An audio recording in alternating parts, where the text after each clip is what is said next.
Boa noite, mais uma vez, Pedro, vocês e eu. Vamos iniciar esta meditação fazendo uma oração. Há pouco dizia Pedro que a oração se traduz também com um bom pensamento. E neste momento, vamos dirigir um bom pensamento para aqueles que estão na dor, no sofrimento, para os que estão nos hospitais, para os trabalhadores, médicos e todos os que interagem nesta linha de frente para superar Covid e esta pandemia e se distanciando a cada dia. Vibrar por cada um de nós, por aqueles que pedem prece, estejam eles desencarnados ou não, e pelas nossas necessidades. Que cada um, hoje à noite, ao deitar, reflita sobre suas questões e converse ou com o anjo, ou com o santo, ou com o espírito da sua simpatia, diga das suas necessidades, do que precisa, do que quer. Cabe aos benfeitores nos dar exatamente o que é necessário para nós, para nosso crescimento e nossa melhoria espiritual. O tema da noite é sobre a morte.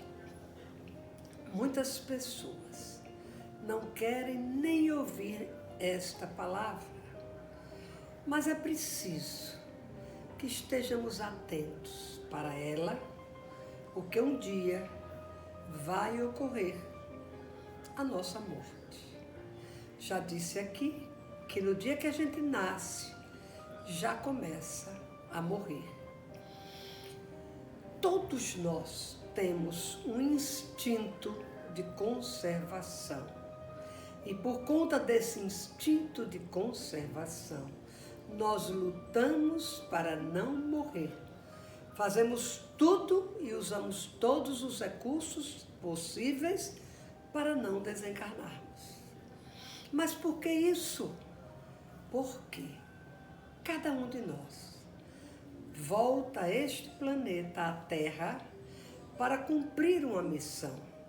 Quando a gente fala em cumprir missão, pensa-se que é uma missão importante, valorosa. Todas elas são valorosas, desde as mais humildes. Às vezes a missão é casar, ter filhos e orientar os filhos. Outros têm a missão de serem carpinteiros e trabalhar bem. Outros de serem porteiros, zelador de prédio, maqueiro, outros engenheiros, etc. e tal. De acordo com a missão para a qual viemos, nós estamos dotados e habilitados para cumprir esta missão. Mas a certeza no nosso inconsciente de que não vamos e não conseguimos até agora cumprir nossa missão é o que provoca, dentre outras situações, o medo da morte. O medo de morrer, de desencarnar, sem termos dado conta de toda a missão que viemos realizar. Existe um poeta indiano, Milarepa. Ele é muito festejado no Tibete. Ele diz uma coisa muito interessante.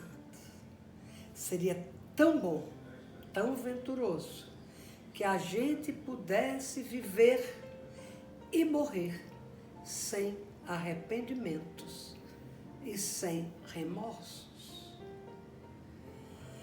Mas penso que está muito longe de cada um de nós alcançar esse objetivo. Erramos tanto que a vida terrena, ela é repleta de seduções. E muitas vezes, seduzidos por tantas maravilhas que a terra oferece, nós nos deixamos engendrar pelo caminho da sedução e não vamos atingindo as metas para as quais viemos. E isto nos causa medo de morrer, porque sabemos que teremos que voltar para completar o que aqui deixamos.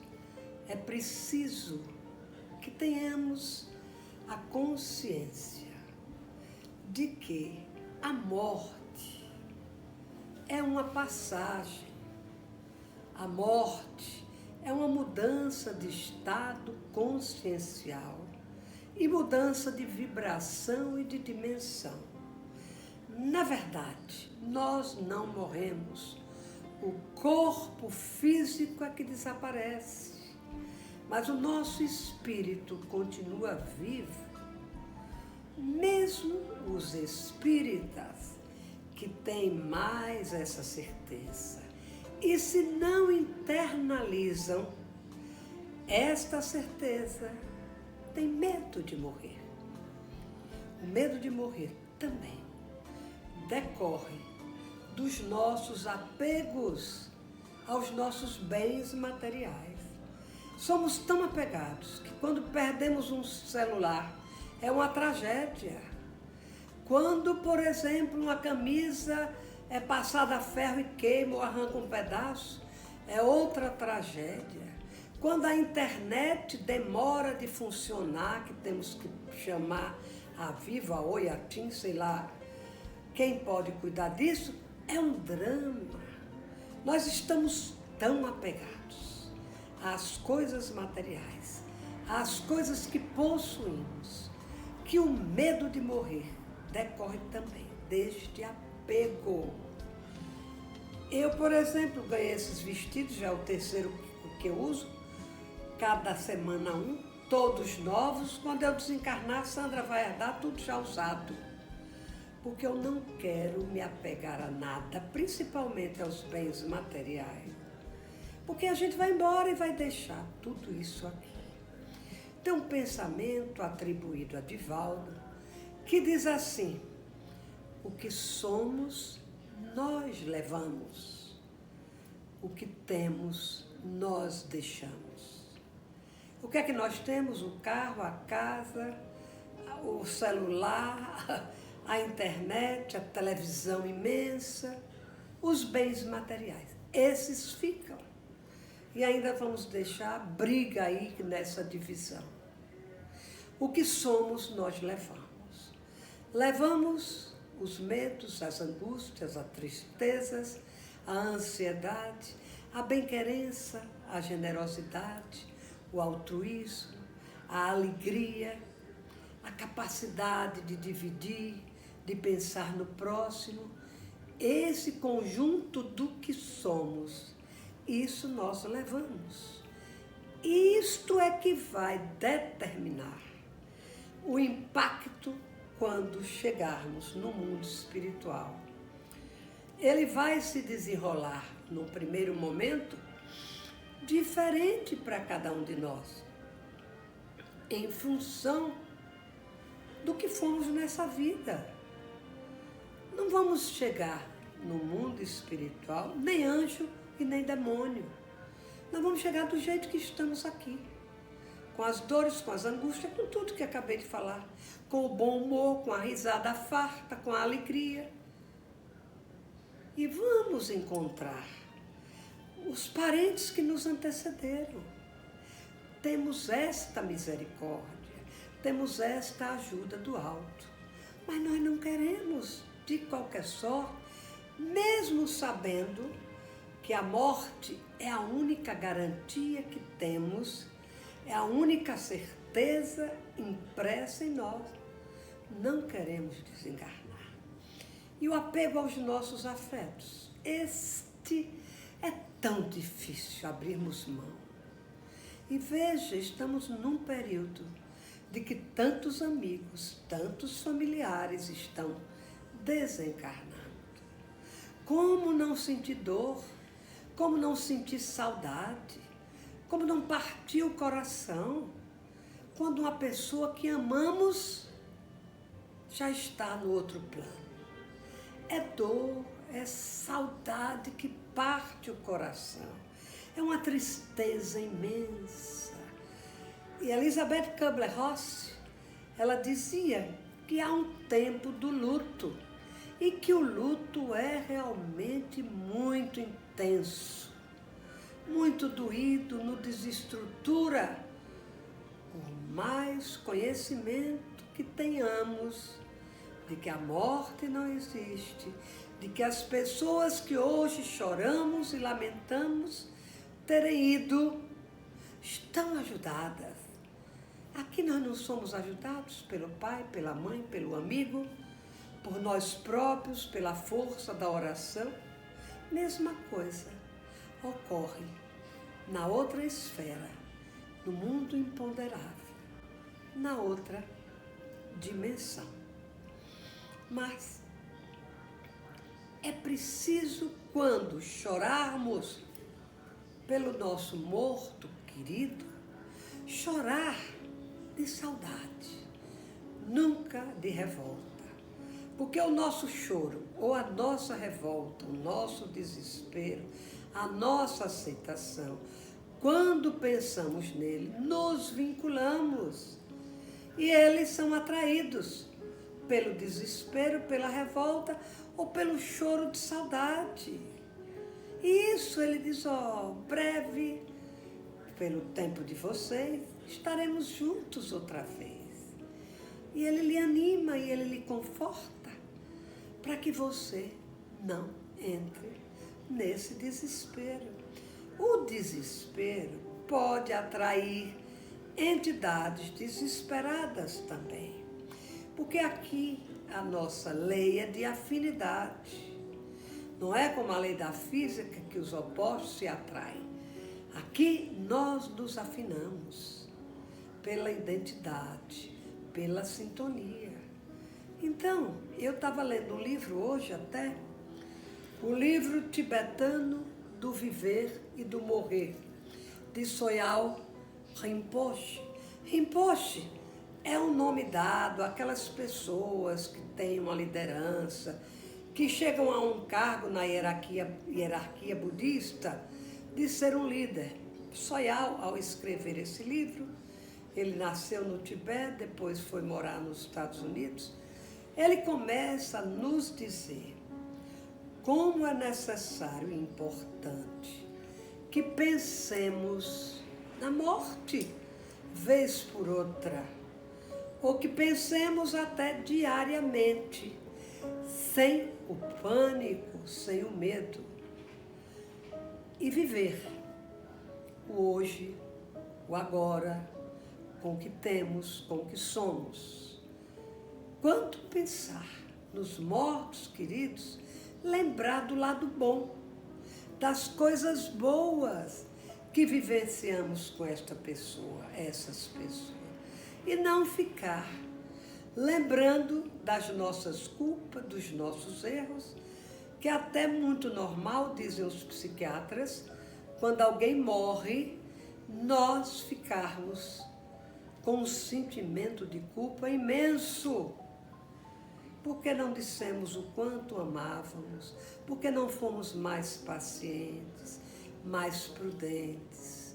Por que não exercitamos mais a calma? Por que é que deixamos que a raiva dominasse algum diálogo? E essas lembranças nos causam sofrimento. O que Sogyal Rinpoche diz, lembre só o lado bom que viveu com esta pessoa. As coisas que foram interessantes, porque o lado ruim, um dia nós vamos ter que retornar para ajustar isto. Esta é a grandeza da lei de Deus, que não vamos ser punidos eternamente. Primeiro que somos nós mesmos que nos punimos pela nossa consciência culpada, mas Jesus, que era o grande psicólogo da humanidade, Ele dizia uma frase com relação àquela adúltera que estava atirando pedras nela. Eu gosto sempre de lembrar esta passagem. Ele disse: atire a primeira pedra. Quem nunca se equivocou?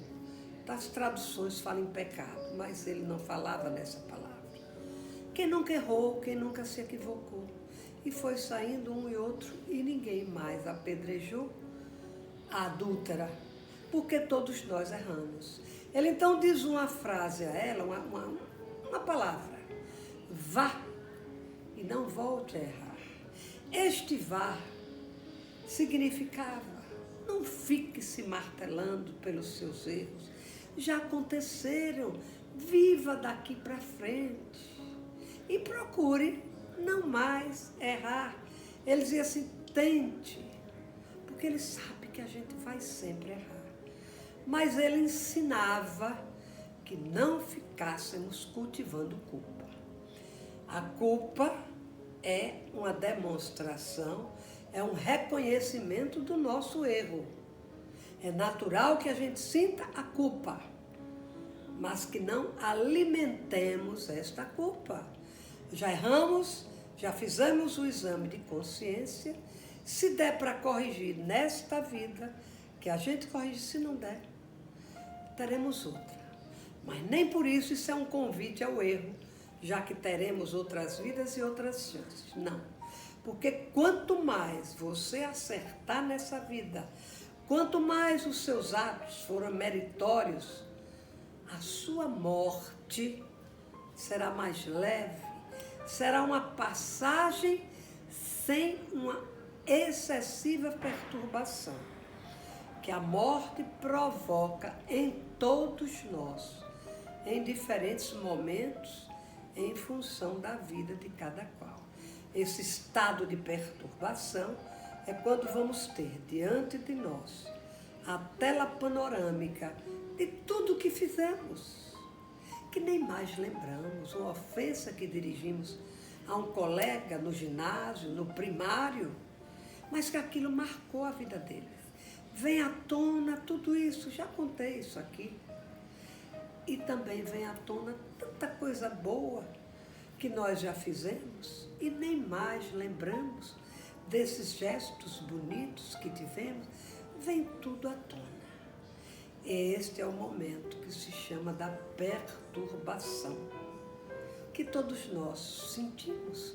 Mas depois desta leitura, nós vamos nos adequando à nova realidade. Aliás, é a nossa realidade. É o mundo espiritual. Sempre nos dizem que o processo terreno é um processo de escravidão. E o mundo espiritual é um processo de libertação. Liberta-se quem teve uma vida reta, ajustada, com mais boas ações do que ruins. Essas pessoas se libertam. Aqueles que viveram aqui, acumulando ódio, raiva, sede de vingança, inveja, cultuando essas emoções menores, no mundo espiritual não vão se libertar com a facilidade daqueles. Portanto, morrer a gente não quer. Neste período que está tanta gente morrendo, o medo se agigantou. Porque hoje mesmo uma amiga de praia, de todo o verão, encontrava com Laurinda todos os dias na praia. Agora, poucas horas antes, me disseram que ela desencarnou de Covid, está chamando errado, em Belo Horizonte. Já orei por ela, que ela aceite a nova dimensão e a ajuda que os bons espíritos estão lá para socorrê-la. Portanto, não tem jeito, vamos morrer sim. E pensar vez por outra nesta realidade vai nos fortalecendo, vai nos preparando para que o dia não seja tão vexaminoso, doído, angustiante. Afinal, vamos continuar vivendo. Os apegos aos afetos, como é difícil a gente desapegar. O filho viaja Morremos de saudade, ele foi para ali, para perto, imagine. Quando viaja para esta viagem longa, que a gente não vai ver, mas vai sentir o amor por cada um deles, os que lá estão, os que aqui nós convivemos. Que o amor seja o norte das nossas vidas, que o bem seja oportunidade diária, até um bom pensamento. É uma forma de fazermos o bem. Portanto, que a semana seja uma semana promissora, uma semana de bênçãos e que possamos estar preparados para a nossa viagem, para o próximo plano. Próximo não, o plano que nos é específico, melhor dizendo. Mas que tenhamos ainda muita vida aqui, que possamos realizar aqui ainda muitos benefícios. Quero dedicar esta meditação a Sandrinha Dória, minha sobrinha querida em Brasília, que aniversaria. Que sejam muitos os anos, com saúde, com alegrias e sabedoria. Beijo, minha linda. Que Deus ampare cada um de nós e que as bênçãos do Pai caia sobre nós nesta noite e nas seguintes. Namastê.